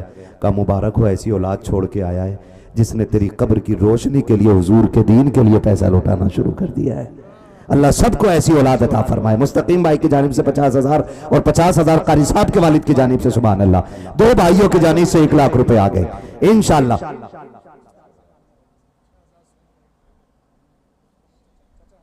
माशाअल्लाह। और सोनू भाई वो चचा है कारी साहब के, उन्होंने भी छठी शरीफ की निस्बत से 6,000 रुपए देने का ऐलान किया है। सुभान अल्लाह। देखो ये हुजूर का घर है और निजाम कैसे चलता है। देने के लिए यहां होना जरूरी नहीं है। कोई मेरा भाई दुबई में है, वो लाइव देख रहे हैं, उन्होंने दुबई से 1,000 रुपए हमारे फतेह मोहम्मद भाई के जरिए इनके अकाउंट में डाले होंगे, इन्होंने मुझे लाके दिए। उन्होंने दुबई से भेज दिए 1,000 रुपए। अल्लाह रब्बुल इज्जत वो परदेसी भाई हमारा जो भी है, अल्लाह उसकी हिफाजत फरमाए और उनकी कमाई में बरकतें करे, उनको बखैर व आफियत वतन का सफर नसीब करे। सारे परदेसियों के लिए दुआएं मांगा करो, जितने परदेसी परदेश में रहते हैं, अल्लाह सबकी हिफाजत फरमाए, सबकी जान की हिफाजत फरमाए। क्या बात है, सुभान अल्लाह। हजरत अल्लामा मौलाना दानिश रजा साहब, इन्होंने 5,000 रुपए पंजतन की निस्बत से अपने वालिद साहब के इसाले सवाब के लिए सुभान अल्लाह पेश किए। 5,000 रुपए मौलाना दानिश। क्या बात है। फतेह मोहम्मद विधायक नूरपुर, नूर मोहम्मद विधायक की जानिब से मरहूम, उनके बेटे ने फतेह मोहम्मद विधायक साहब ने कितने 11,000 रुपए माशाल्लाह पेश किए हैं। सुभान अल्लाह। मौलाना इश्तियाक अहमद साहब ने 2,000 रुपए मदरसे के लिए पेश किए। अल्लाह रब्बुल इज्जत इनके भी नजराने को कबूल फरमाए। अब जिसको देना हो ना तो वो इधर से निकाल के अपनी जेब में डाल ले, बाद में आके दे दे। मैं अब बहुत थक चुका हूं। इंशाअल्लाह उल अजीज कभी फिर होगा चंदा, फिर आ जाएंगे, है ना, फिर आएंगे। मैं यहाँ आ सकता हूँ क्योंकि आप लोगों ने ना मदरसे से जो प्यार दिखाया है ये साबित कर दिया है। हम कल भी कुरान के साथ थे, आज भी कुरान के साथ हैं और कल भी कुरान के साथ रहेंगे इंशाअल्लाह। अपने बच्चों को कुरान पढ़ाइए, बच्चों को दुनियावी तालीम के साथ साथ दीनी तालीम जरूर दीजिए और दीनी तालीम के साथ साथ दुनियावी तालीम जरूर दीजिए, ताकि हमारी कौम को कोई जाहिल ना कहे, मौलवी को कोई गधा ना कहे, ताकि जान ले दुनिया के जो जहाज उड़ाना जानते हैं वही कुरान पढ़ाना भी जानते हैं।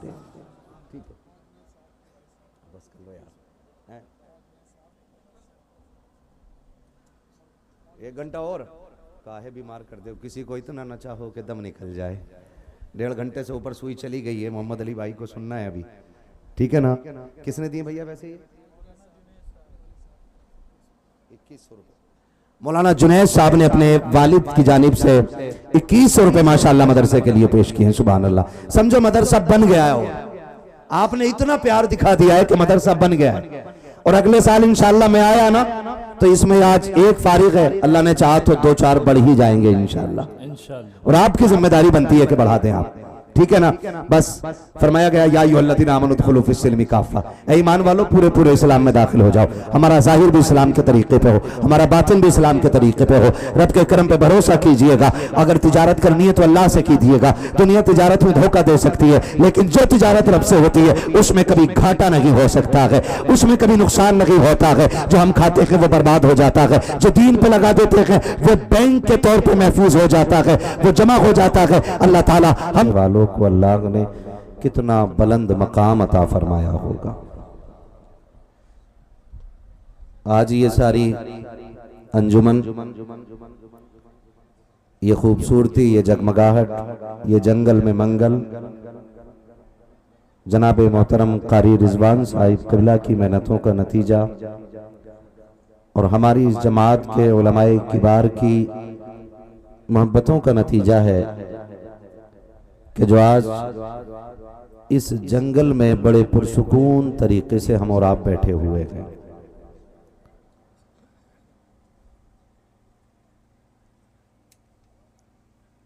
यकीनन थोड़ी देर के बाद वो अजीम तोहफा जो इदारे ने हमें अता किया है, उस खूबसूरत चेहरे की भी जियारत हम और आप करेंगे। मेरा अपना मानना यह है कि आज की इस महफिल का खास दूल्हा वही है कि जिसके सर पे आज दस्तारबंदी होगी। उसी एक हाफिज कुरान के लिए इतनी बड़ी महफिल सजाई गई है। और मैं इस महफिल को देखकर और उस हाफिज को देखकर मैं अपनी जमात के दिल का हाल इस तरह बयान करूं कि यही है आरज़ू, तालीम कुरान आम हो जाए। आप सुभान अल्लाह बोल सकते हैं तो बोल दें, वरना मुझे चंदे की दाद भी नहीं चाहिए। यही है आरज़ू, तालीम कुरान आम हो जाए, हर एक परचम से ऊंचा परचम इस्लाम हो जाए। ये उलमाए अहले सुन्नत की कुर्बानियां, जैसा कि हजरत ने बताया कि बेशुमार मस्जिदों की जगहें आई, मदरसा पढ़ाने की जगहें आई, लेकिन सबको छोड़ करके इस जंगल में इस दीन की खिदमत का इरादा इन्होंने किया। मैं आपको बता दूं, मदरसा किसी इमारत का नाम नहीं, मदरसा किसी बिल्डिंग का नाम नहीं होता, मदरसा किसी महल का नाम नहीं होता। जमीन के जिस हिस्से पे बैठ कर कुरान पढ़ाना शुरू कर दिया जाए उसी खित्ते को मदरसा कह दिया जाता है। आज हमारे सामने ये चंद कमरों पे मुश्तमिल इमारत खड़ी है। अगर ये इमारत बिल्कुल भी ना हो और यहाँ बैठकर अगर रब के कुरान की तिलावत की जाए, तब भी इस जमीन को मदरसा कहकर ही पुकारा जाएगा। और ये भी मैं आपको बावर करा दूं कि ये मदरसा 100 साल 200 साल पुरानी फिक्र का नतीजा नहीं, 300 साल पुरानी कोशिशों का हल नहीं है, बल्कि याद रखिए जितनी पुरानी तारीख इस्लाम की है उतनी ही पुरानी तारीख मदरसों की होती है। माशाअल्लाह। नारे तकबीर। हजरात आप देख रहे हैं हिंदुस्तान का वो कोहिनूर हीरा नबी की नात के हवाले से मुल्क हिंदुस्तान का जो सफ़र कर रहा है, जिसे हम सब अपनी ज़बान में बादशाह तरन्नुम शहनशाह तरन्नुम जनाब मोहम्मद अली फैज़ी के नाम से जानते हैं। आमाद आमाद इस्तकबाल करें। नारे तकबीर, नारे रिसालत। उलमाए अहले सुन्नत हजरत अल्लामा मुफ्ती हम्माद रजा साहिब किबला, शायर अहले सुन्नत जनाब कारी मोहम्मद अली फैज़ी साहब किबला, नारे तकबीर। मेरे बाद आपको इंशाअल्लाह कारी साहब से नाते सुननी है। बिल्कुल मुतमईन होकर बैठे रहिएगा, मैं बहुत ज्यादा वक्त नहीं लूंगा, इतना वक्त नहीं कि आप थक जाएं, ठीक है ना? नाराज तो नहीं आप लोग, है ना? मेरी ख्वाहिश है कि अगर मेरे भाई ये जो खड़े इधर आ जाए ना आगे, तो आपको सुनने में अच्छा लगेगा, मुझे बोलने में बहुत अच्छा लगने लग जाएगा। आ जाए। अगर सारे पुड़िया खाने वाले हैं तो उधर ही खड़े रहें, 2 लोग अंदर ना आए, पुड़िया खाने वाले और नापाक लोग। बाकी जिनके कपड़े ठीक हैं और मुंह ठीक है वो आ जाएं इधर। बड़ा मसला रहता है, अगर किसी को बुला लो तो घर चला जाता है, लेकिन मुझ पे कोई फर्क नहीं पड़ता है। मेरा तो ईमान यह है कि यहाँ कोई आता नहीं है, बुलाया जाता है। क्या कहना, जिंदाबाद। और आपको इन उलमा ने, कारी साहब ने, अल्लामा साहब ने, इस जमात ने नहीं बुलाया है। बस इतना समझ लो कि महबूब की महफिल को महबूब सजाते हैं, आते हैं वही जिनको सरकार बुलाते हैं। वाह वाह वाह वाह वाह। अगर मेरे सहन में मेरी मर्जी के बगैर कोई नहीं आ सकता, तो हुजूर की महफिल में उनकी मर्जी के बगैर कोई नहीं आ सकता है। ये याद रखिएगा। तो इसलिए कोई शिकायत किसी से है ही नहीं। क्या कहना? जो आए हैं वो बुलाए गए हैं या भेजे गए हैं, है ना? महफिल गरीब नवाज के नाम की है, मुल्क भी उन्हीं का है। कुर्सी पर कोई भी बैठे राजा तो, डर के बोलिएगा कहीं पुलिस उठा के ना ले जाए। राजा तो, राजा तो। हाँ जी, मुझे पता चला ये गुज्जरों का इलाका है। ये तो बड़ी लीडर कौम होती है भाई, बहादुर कौम होती है। ये बहादुर कौम में इसका जिक्र आता, तो फिर ऐसे क्यों बोल रहे हैं कि कहीं दम ना निकल जाए। राजा तो। हाँ जी, पीछे वाले बहुत नाराज होके बैठे।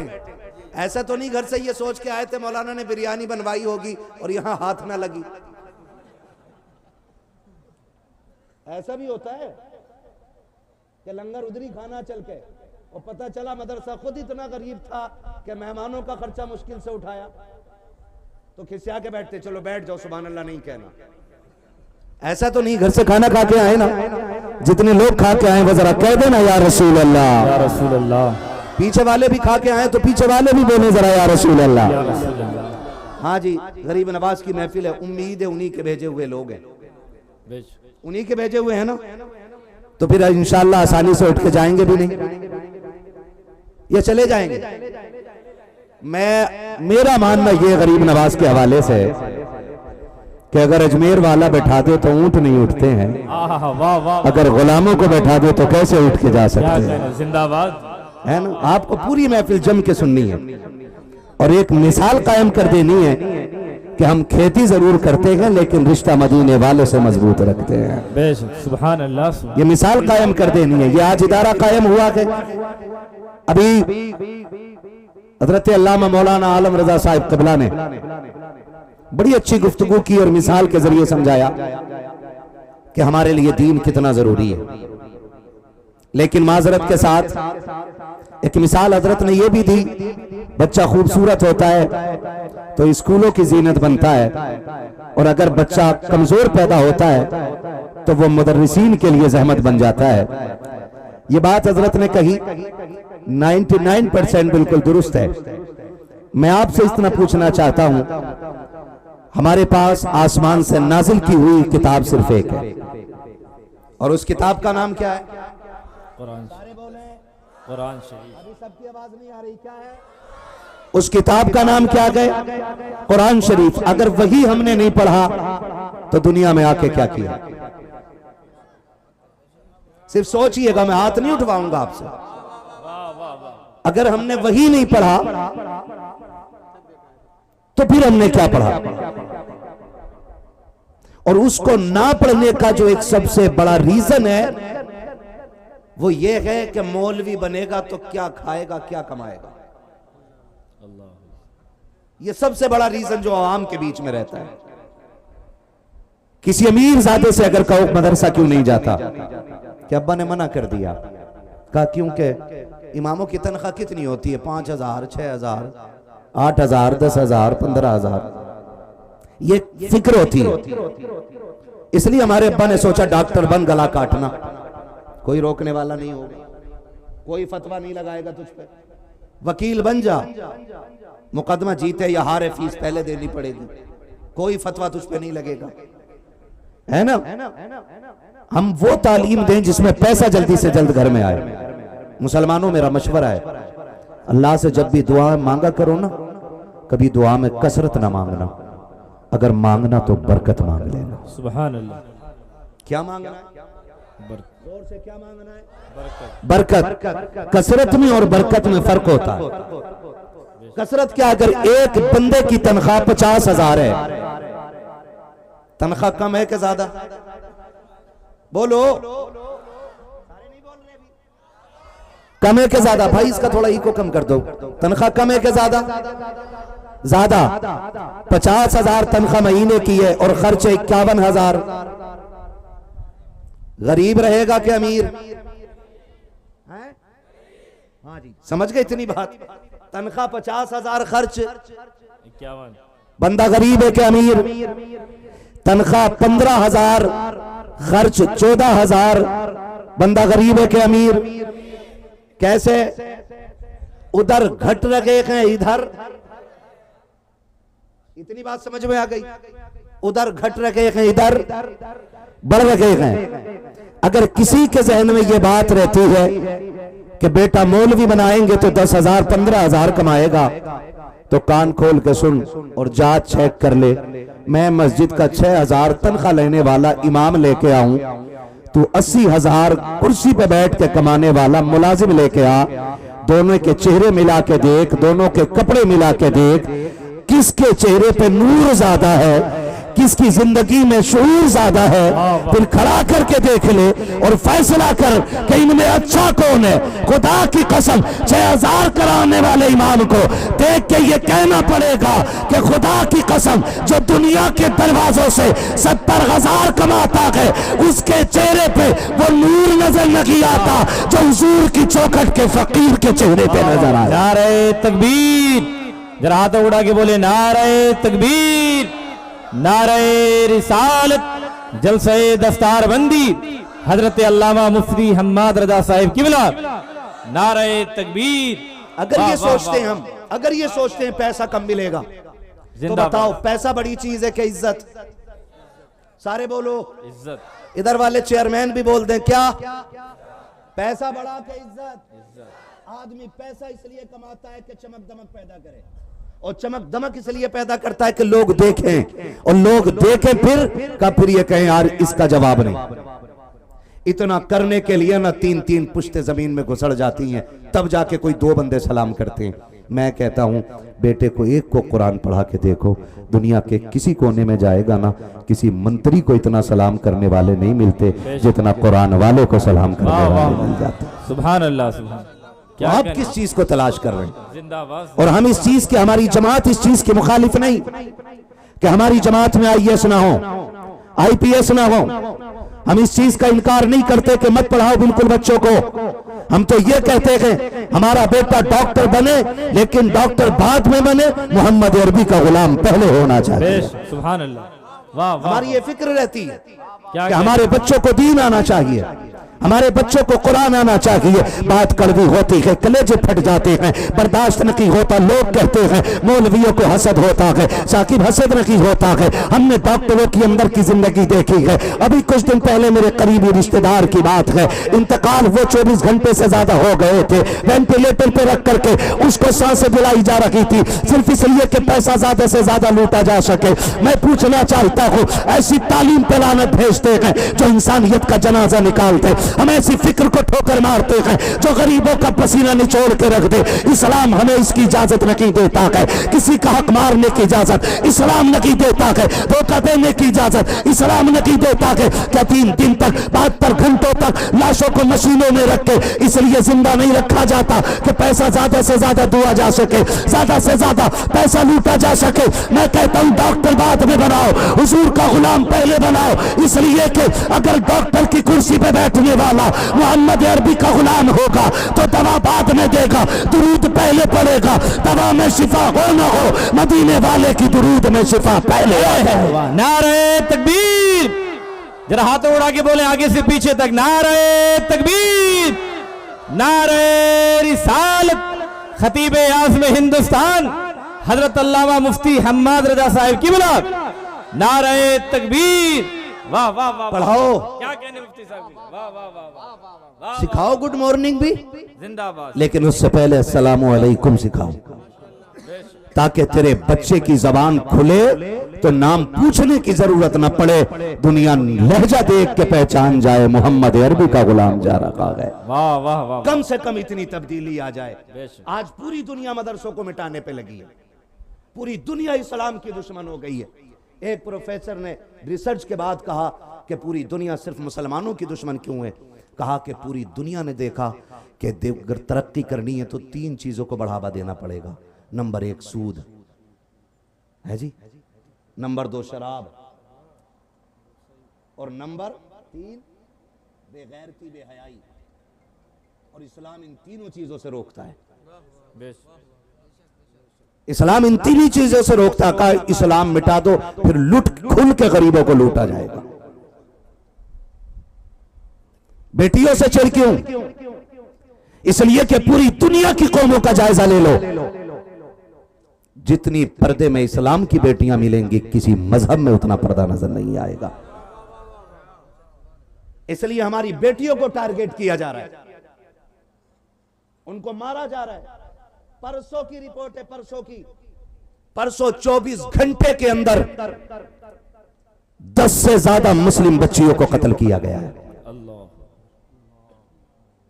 उनमें वो भी शामिल हैं जिन्होंने गैरों से निकाह करने का इनकार कर दिया, और वो भी शामिल है जिन्होंने गैरों से निकाह कर लिया। लेकिन अभी हमारी खसाबी पे फर्क नहीं आया है, अभी हमारी मूंछ का चिराग नीचे नहीं हुआ है, अभी हमने अपनी अना का गला नहीं घोटा है। क्यों? क्योंकि अभी आग हमारे घर तक नहीं आई है। अगर अब भी बेदार नहीं हुए तो फिर बहुत ज्यादा इंतजार करने की देर नहीं है, थोड़ी देर लगने वाली है कि यह आग आपके दरवाजे तक आने वाली है। अब भी जाग जाओ और उस रविश पे आ जाओ जो रविश मजहब इस्लाम ने अता की है। बुरा ना मानिएगा, हमारे मदरसों को नुकसान इतना गैरों से नहीं पहुंचा जितना अपनों से पहुंचा है। चलो मेरे साथ कोर्ट में तुम्हें दिखाऊं, मदरसों के खिलाफ अगर मुकदमे सबसे ज्यादा किसी ने किए हैं तो मुसलमानों ने किए। समझ रहे मेरी बात? सबसे ज्यादा हमने मदरसों के खिलाफ मुकदमे किए, मदरसों को बंद कराने की सबसे ज्यादा कोशिशें हमारी हैं। हम एक मौलवी से नफरत करके इतने गिर गए कि हमने नबी के घर में ताला लगवा दिया। फैसला कर, कौसर का मालिक कौन है, महशर का मालिक कौन है, जन्नत का मालिक कौन है, पुलसिरात से कौन गुजारेगा? तो सबका एक ही जवाब होगा कि जो पुलसिरात पार कराएगा वो कोई और नहीं, जहरा का बाबा होगा। अगर सब कुछ हुजूर करेंगे तो फिर हुजूर से बिगाड़ के जाना किधर है? कोई दर है ऐसा जो हुजूर के बाद हमारे लिए खुलता नजर आए? कोई मददगार है ऐसा? ये मंजर भी कयामत में नजर आएगा। सबने सफे महशर में ललकार दिया हमको, ए बेकसों के आकाब तेरी दुहाई है। आखिर में पलट के सबको हुजूर की चौखट पर जाना है। तो फिर मदरसों से दुश्मनी कैसी, मदरसे वालों से इख्तिलाफ कैसा? पहली वजह यह कि जो मदरसों में हम नहीं पढ़ाना चाहते बच्चों को, हम ये सोचते हैं कि इसमें पैसा नहीं है। इसमें पैसा भले कम है, लेकिन रब ने इसमें इज्जत बेहिसाब रखी हुई है। बेशक, सुभान अल्लाह। तो इज्जत के लिए कम से कम बच्चे पढ़ाएं। दूसरी वजह बताओ, बता दूं, नाराज तो नहीं हो रहे चचा? हो गए भी तो क्या बिगाड़ लोगे? मौलाना रिजवान से बाद में हिसाब लेना। कितना कड़वा मौलवी वक्त बुलाया था कि जन्नत बांट के ही नहीं गया। न जन्नत इनके बाप की है, न मेरे बाप की है, जन्नत रसूल पाक की है जी। जो उन्हें राजी कर ले वो जन्नत का हकदार हो जाएगा। ये सारा अपना अपना मसला है। तवज्जो है ना सारे लोगों की? दूसरी वजह ये, हमारे बच्चे भी खुद नहीं पढ़ना चाहते। क्यों?